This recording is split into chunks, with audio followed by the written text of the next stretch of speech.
Rita Curran, Burlington, Vermont, July 20, 1971, solved February 21, 2023.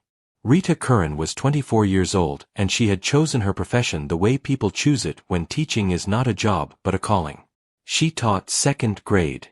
If you have ever been in a classroom run by a teacher who genuinely loves what they do, who makes 7-year-olds feel seen and important and capable of more than they thought, then you understand what Rita Curran's classroom felt like.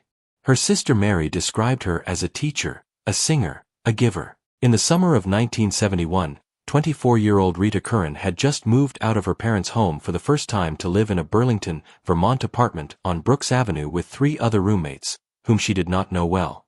Curran was a second-grade school teacher. She had started graduate courses at the University of Vermont, while also working during the summer months as a maid at a local motel. She was saving money the slow, patient, honest way. She was building a life. She had no way of knowing that the man who would end that life in a single July night was living 2 floors directly above her. On July 20, 1971, a returning roommate found Curran's dead body in the apartment. Curran had been beaten, sexually assaulted, between June 19 by 11 p.m. to about 12:30 a.m. the next day. Police say evidence shows Rita Curran fought for her life. The amount of evidence was just staggering. This was the most investigated case the Burlington Police Department ever had, Burlington Police Corporal Tom Chenette later said. And at the crime scene, investigators collected every piece of physical evidence available. Among the items on the bedroom floor was a cigarette butt. A Lark brand cigarette, partially smoked. It was a Lark cigarette butt, that's all they had, it was just a brand name, Detective Lieutenant Jim Trebe later said. But they collected it, anyway, not knowing what DNA was going to be for another 15 years. That cigarette butt sat in evidence for over 40 years. A detective picked it up, bagged it, labeled it, and filed it, doing his job carefully, methodically, preserving everything from the scene with the discipline that good investigators bring to the worst moments they are called to witness. He had no way of knowing what he was actually holding. Nobody in 1971 could have known. The Burlington Police Department contracted with Parabon Nanolabs for forensic genetic genealogy analysis.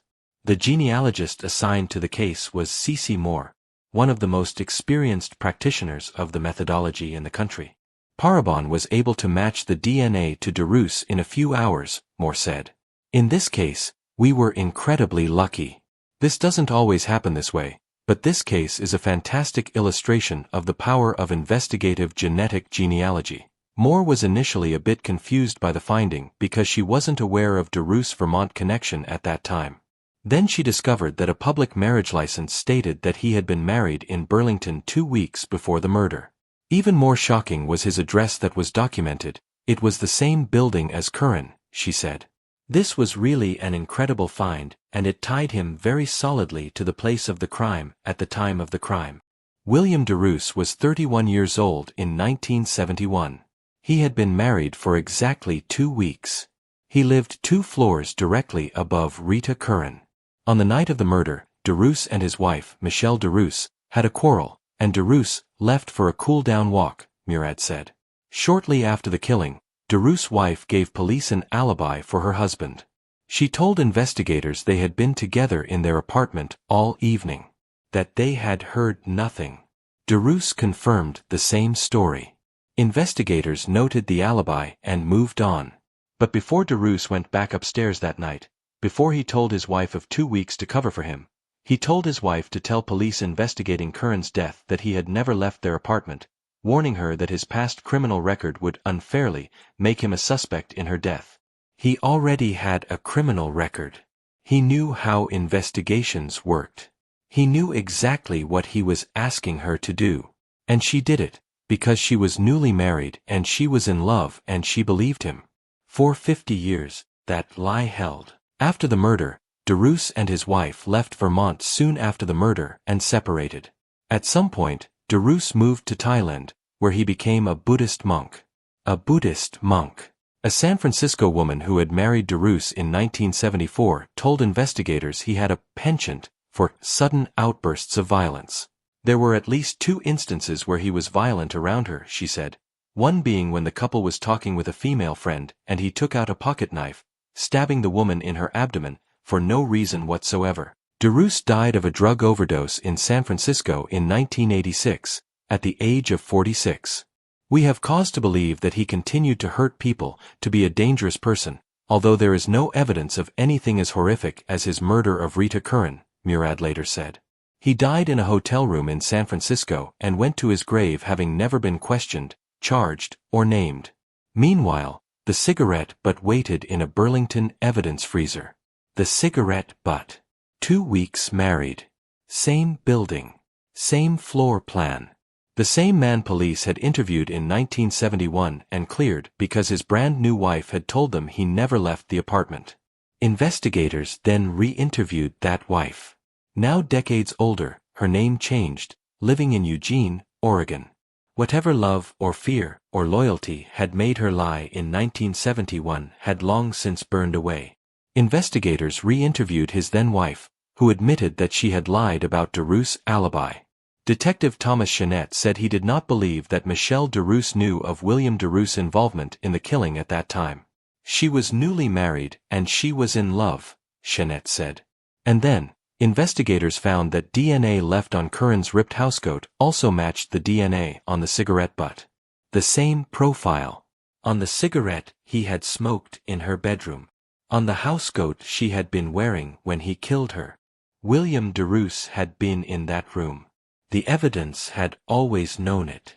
On February 21, 2023, 52 years after a Burlington detective bagged a Lark cigarette butt, Acting Police Chief John Murad stood at a press conference and announced the case was closed. She was a teacher and a singer and a giver, and she was loved, Murad said.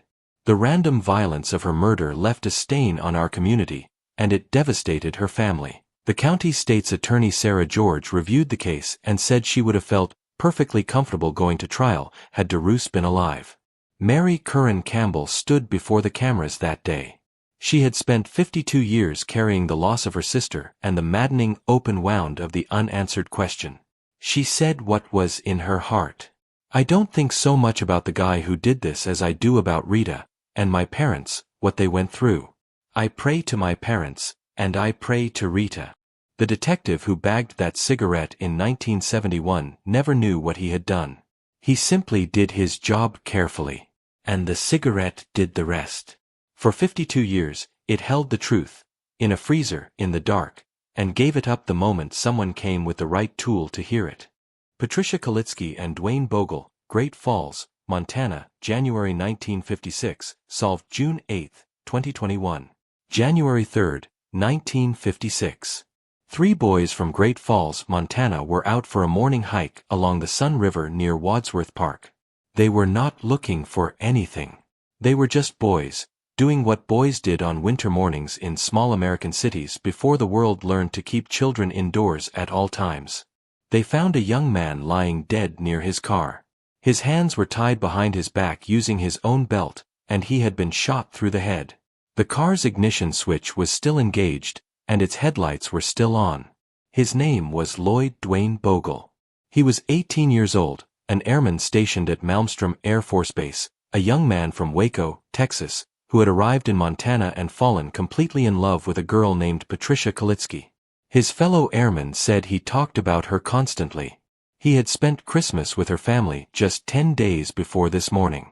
The next day brought another disturbing discovery. A county road worker found 16-year-old Patricia Kalitsky's body in an area north of Great Falls. Both were shot in the head. Kalitsky had also been sexually assaulted. Patricia was a junior at Great Falls Senior High School.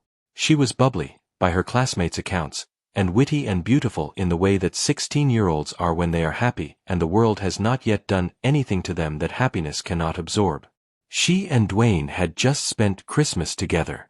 They had been planning a future, the way that 18 and 16-year-olds plan futures, with the particular hopefulness of people who don't yet know that futures can be taken. Someone took theirs on a January night in 1956. And that someone would not be named for 65 years. Officers investigated for years, but they were unable to make an arrest. The case went cold for decades. The Cascade County Sheriff's Office mounted the most intensive investigation in its history. Over the following years, more than 36 suspects were questioned, their alibis checked, their backgrounds investigated. Every lead was followed until it dead-ended.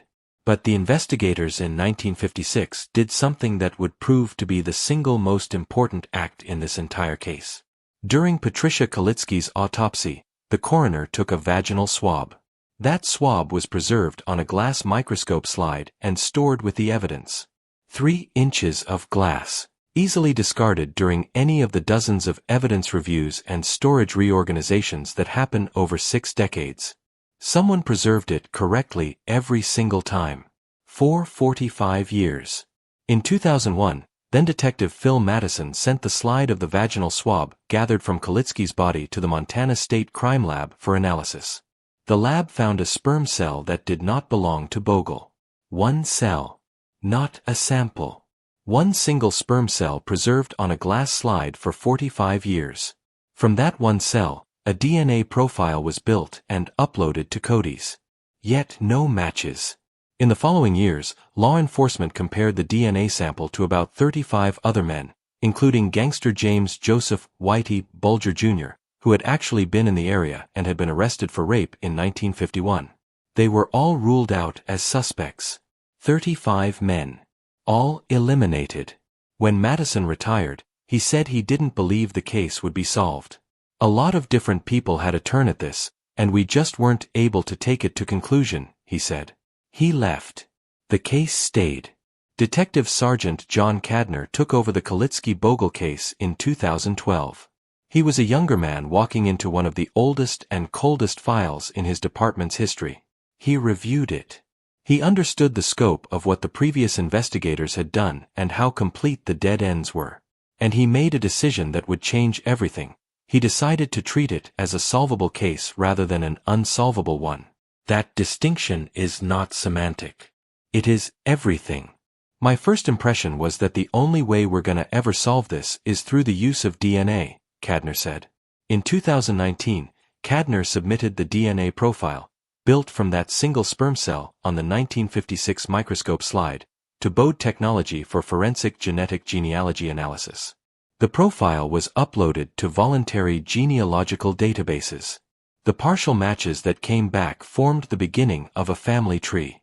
The genealogists built that tree branch by branch, eliminating possibilities based on geography, age, and sex, cross-referencing with historical records, Great Falls city directories, census data, newspaper archives from the Cascade County History Museum. The branches of the tree converged on a name that had never appeared anywhere in 65 years of investigation. Kenneth Gould.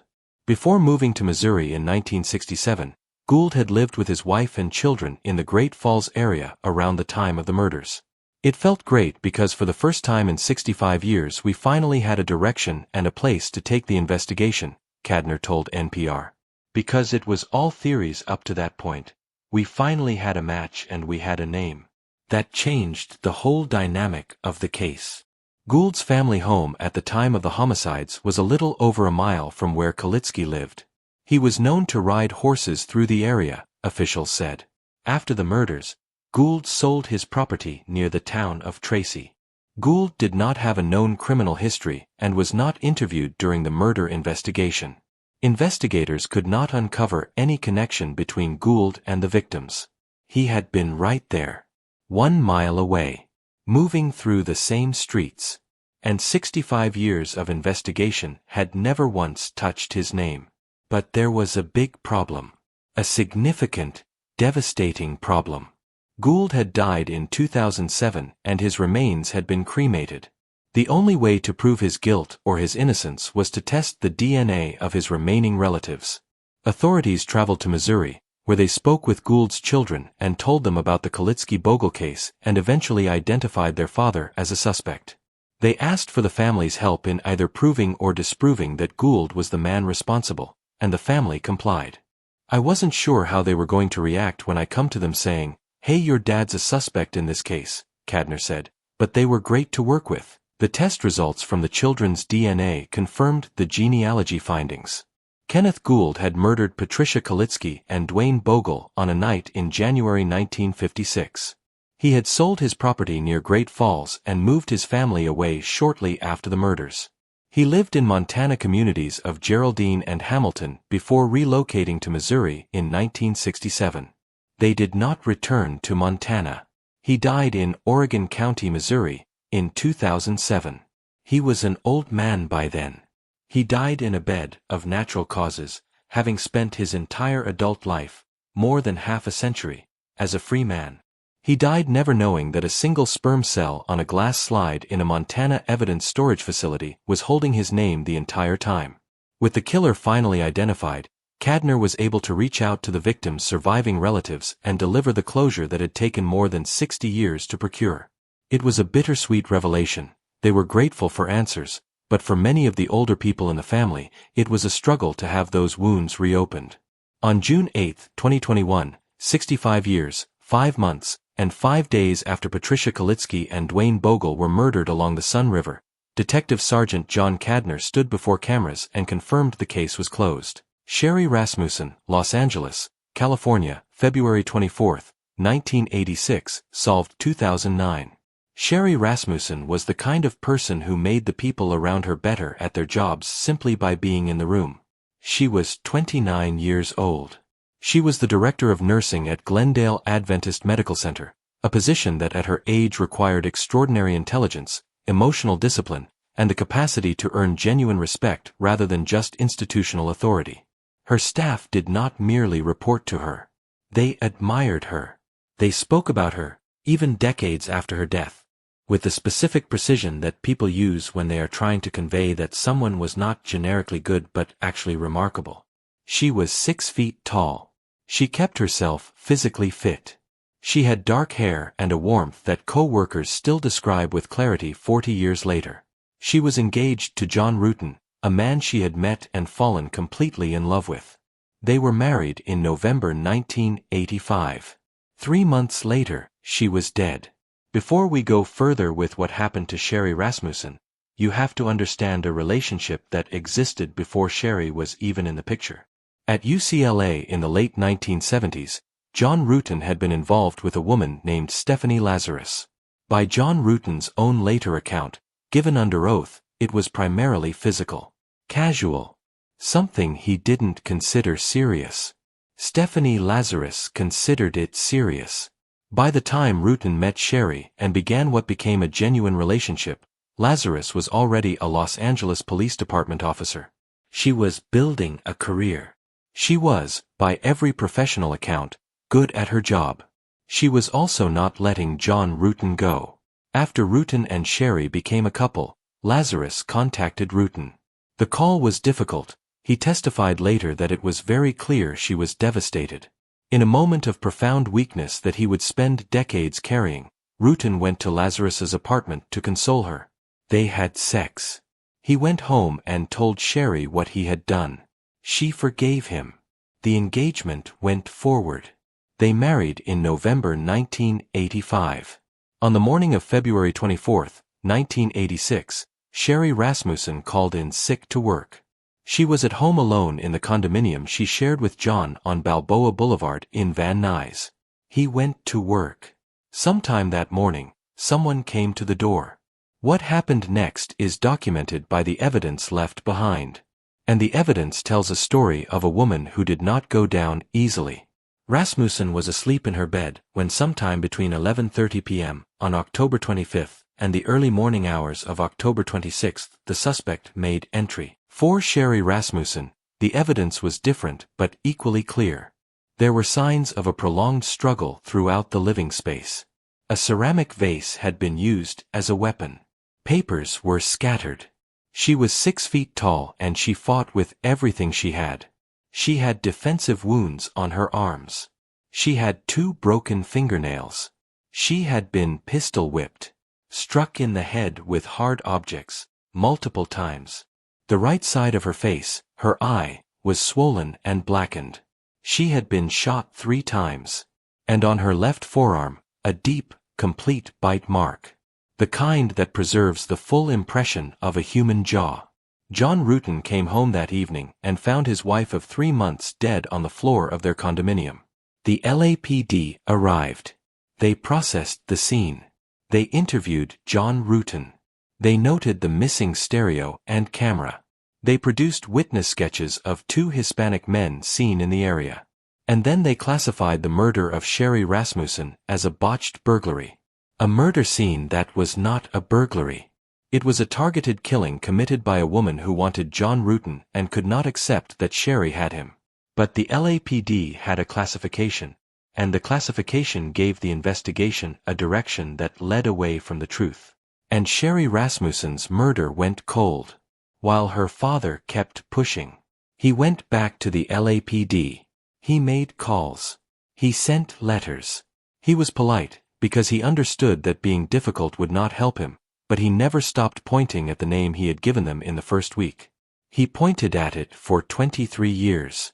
While Nels Rasmussen was pointing, Stephanie Lazarus was living. She went to work every day at the Los Angeles Police Department. She was promoted. She made detective. She specialized in art theft.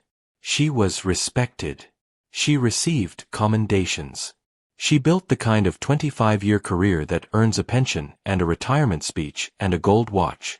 And 2 weeks after Sherry Rasmussen's murder, she filed a report with the LAPD stating that her backup weapon, a .38 caliber revolver, the standard authorized off-duty weapon for LAPD officers, had been stolen from her car at the Santa Monica Pier.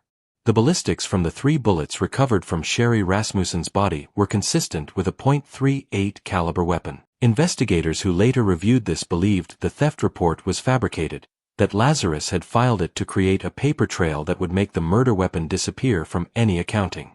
She had used her professional knowledge of police procedure to cover her own crime. She filed it within 2 weeks of the murder, while she was still on duty, while the investigation was technically open.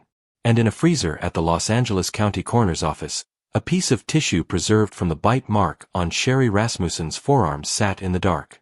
In 1986, DNA profiling as a forensic tool did not yet exist. The tissue waited. In 2004, the LAPD's Cold Case Unit reopened the Rasmussen file. A DNA profile was extracted from the bite mark tissue that had been sitting in that freezer for 18 years. The profile was uploaded to databases.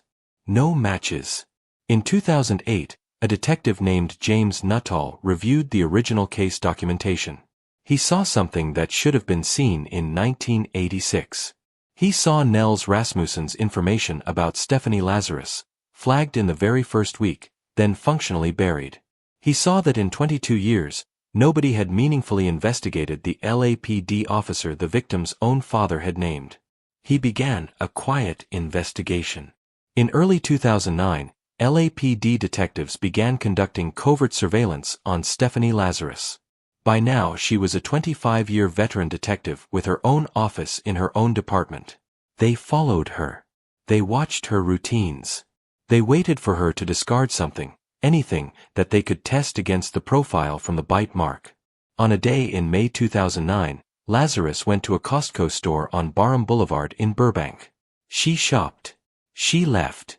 On her way out, she threw away a cup and a straw in a trash can near the entrance. Investigators retrieved it. The saliva on that straw was extracted and compared to the DNA profile from the bite mark tissue that had been in a freezer since 1986. It was a match. 23 years. 1 freezer. 1 discarded coffee cup. 1 match that said everything. On June 5, 2009, Stephanie Lazarus was summoned to a room at LAPD headquarters under the pretext of an unrelated matter. When she arrived, she was told why she was really there. She was handcuffed in her own building, in front of colleagues who had worked alongside her for a quarter of a century. She was walked out of the Los Angeles Police Department in handcuffs. Bail was set at $10 million. The trial of Stephanie Lazarus began in 2012. 26 years after the murder. Prosecutors Shannon Presby and Paul Nunez built a methodical, devastating case. The DNA from the bite mark. The ballistics evidence consistent with the .38 caliber weapon she had reported stolen. the fabricated theft report filed within 2 weeks of the murder. Journal entries seized from her home that documented her obsession with John Ruetten. Testimony from witnesses who had seen her confront Sherry Rasmussen at Glendale Adventist Medical Center in the months before the killing. And John Ruetten, who took the stand and testified, who acknowledged the affair, who acknowledged what he had told investigators in 1986, who said, with visible and genuine anguish, "The fact that Sherry's death occurred because she met and married me brings me to my knees. I do not know how to cope with this appalling fact." Lazarus pleaded not guilty throughout. Her defense challenged the DNA evidence, challenged the methodology, challenged the witnesses. She did not testify. The jury deliberated for 8 hours. On March 8, 2012, International Women's Day, they returned a verdict of guilty on the charge of first-degree murder.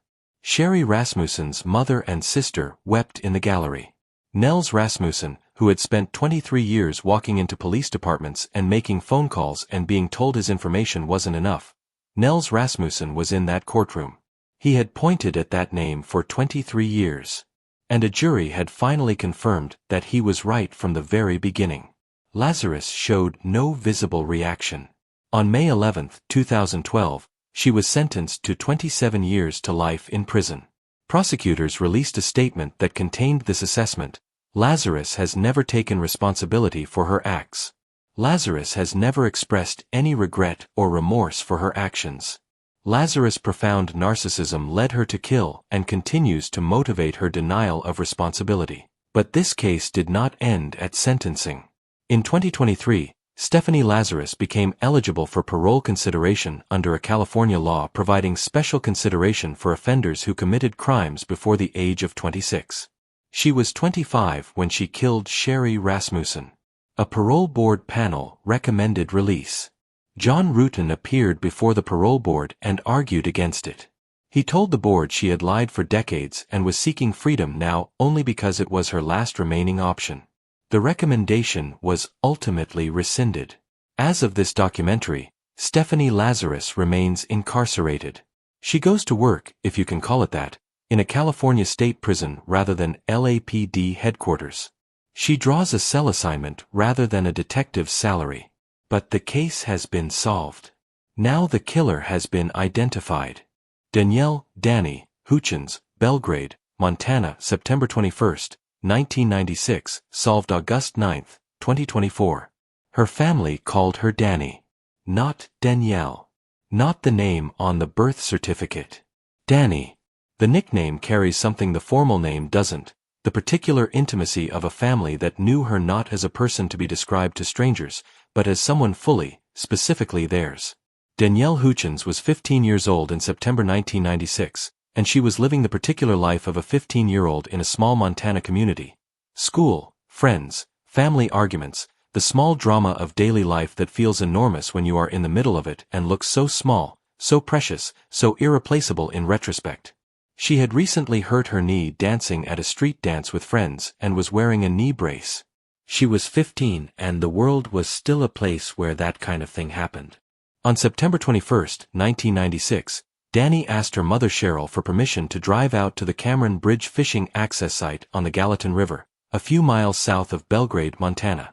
She needed to blow off steam after a family argument. She wanted some air, some space, some of the particular quiet that a Montana river provides when you need a moment away from the noise inside your own house. She was wearing blue jeans and a gray sweatshirt. She took her truck. She drove to the river. She never came home. When Danny didn't come home when expected, her mother Cheryl went looking.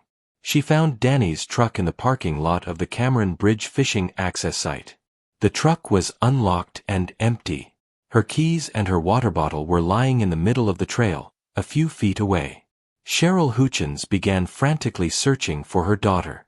She was joined by family friends. As darkness fell that evening, the search became more desperate. Later that night, family friends found Danielle Hutchins face down in the shallow water of a marshy area near Cameron Bridge. She was found under a willow tree. The position of her body and other evidence told investigators she had been dragged and hidden there. She was found face down in shallow water. 15 years old. Her body was sent to the Montana State Crime Lab for autopsy. The autopsy found water in her lungs, but it also found something else. Something that should have immediately transformed this from a drowning investigation into a homicide investigation. Her stomach was full of mud. Who swallows mud? Former Sheriff's Detective Cindy Botek said years later, her frustration still raw. That doesn't happen in a drowning. The autopsy also found evidence of sexual assault. Foreign DNA was collected from Danny's body. 4 hairs were found on her, hairs that did not belong to her. Everything pointed to a brutal murder. Sexual assault. A dragged and hidden body. A stomach full of mud that was not consistent with voluntary drowning. Foreign DNA and foreign hairs. And yet, the state medical examiner and Gallatin County coroner in 1996 listed the cause of Danny Hutchins' death as drowning. The manner of death, unknown. Stephanie Hutchins was 12 years old when her big sister Danny was found dead under a willow tree by the Gallatin River. She is now in her late 30s. She lives in Washington State. She has children of her own.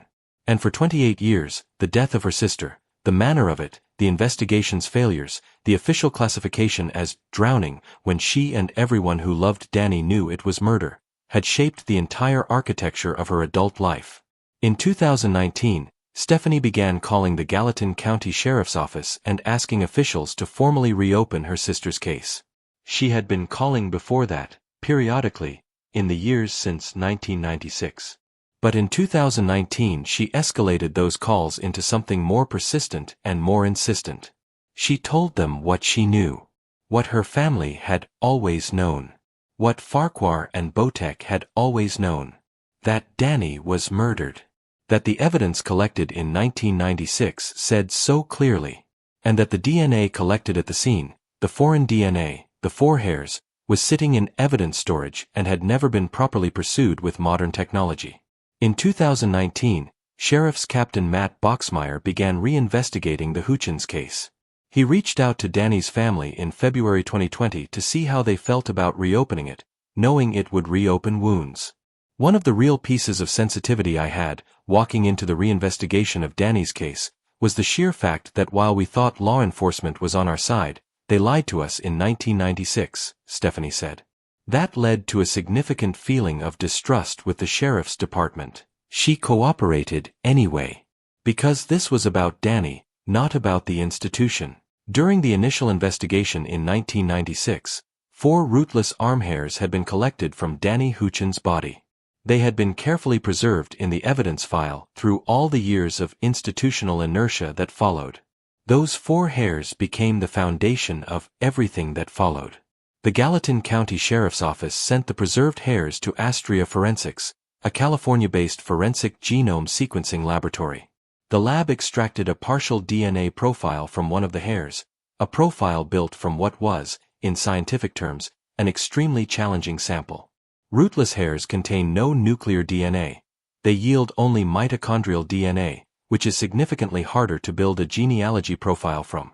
The fact that Astria Forensics was able to extract anything usable from hairs that had been in evidence storage for nearly 3 decades is, in itself, a testament to how far the science had come.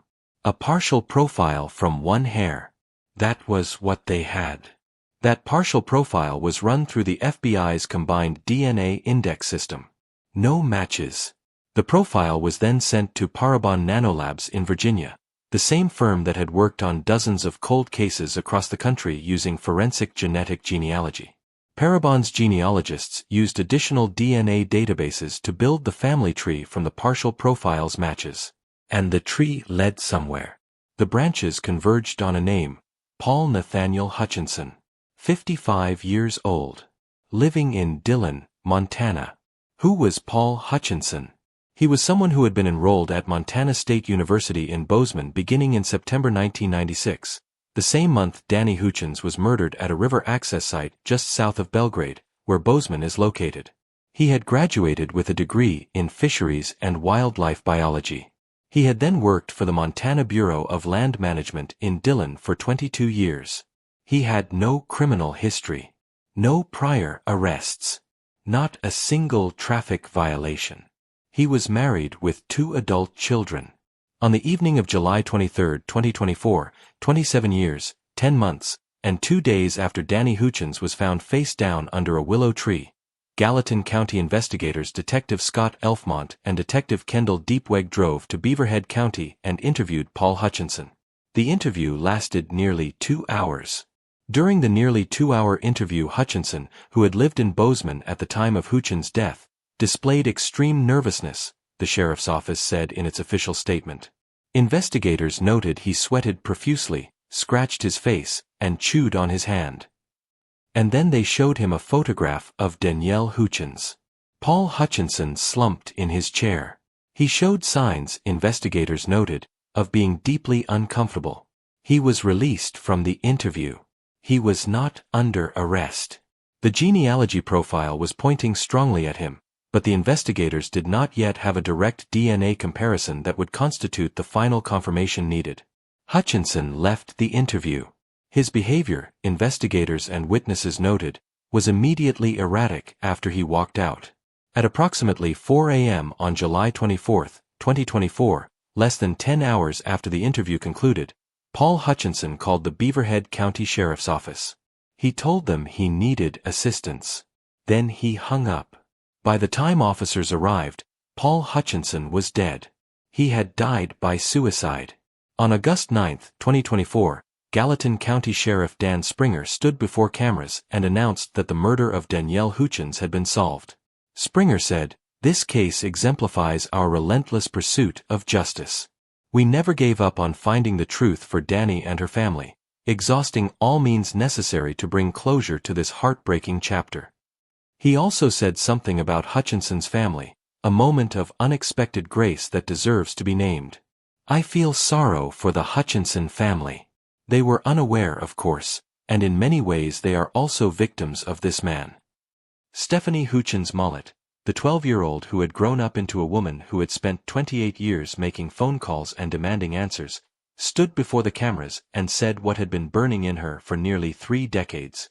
The institutions that are designed to protect the rights of victims, to ensure that vicious killers are incarcerated, to deliver justice in Montana, those institutions failed my sister, failed my family, and failed this community.